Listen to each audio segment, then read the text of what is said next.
శబరిమలపైన అయ్యప్ప కోరినట్టుగా ఆలయ నిర్మాణాన్ని అతి వేగంగా జరిపించాడు రాజశేఖర మహారాజు.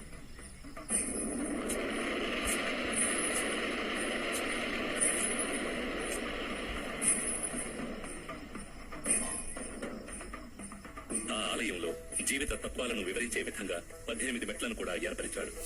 ఈ 18 పవిత్రమైన మెట్లు 18 కొండలకు, 18 మంది దేవతలకు, 18 తత్వాలకు ఆనవాలుగా ఉన్నాయి. 18 కొండలైన ఇంజిపారమల, కాళేకట్టిమల, పుదుచ్చేరిమల, కరిమల, తలైపారామల, దేవరమల, శ్రీపాదమల, మైలాడుమల, మాతంగమల, కాల్కిమల, చిత్రంబలమల, సుందరమల, నాగాంబలమల, గౌండమల, నిలకల్మల, నీలిమల, పొన్నామలమల, శబరిమల వంటి కొండలను 18 మంది దేవతలైన వినాయకుడు, శివుడు, పార్వతి, కుమారస్వామి, బ్రహ్మ, విష్ణు, రంగనాథుడు, కాళి, యముడు, సూర్యుడు, చంద్రుడు, కుజుడు, బుధుడు, బృహస్పతి, శుక్రుడు, శనీశ్వరుడు, రాహువు, కేతువు అనే దేవతలను 18 తత్వాలైన చూడడం, వినడం, సువాసన, రుచి, స్పర్శ, కామం, దురాశ, క్రోధం, లోభం, మోహం, మదం, మాత్సర్యం, డాంబికం, సాత్వికం, రాజసం, తామసం, విద్య, అవిద్య వంటి గుణాలను తెలియజెప్పే విధంగా స్వామి తత్వాధీనుడై ఉన్నాడని తెలియజెప్పడమే ఈ 18 మెట్ల ఉద్దేశం.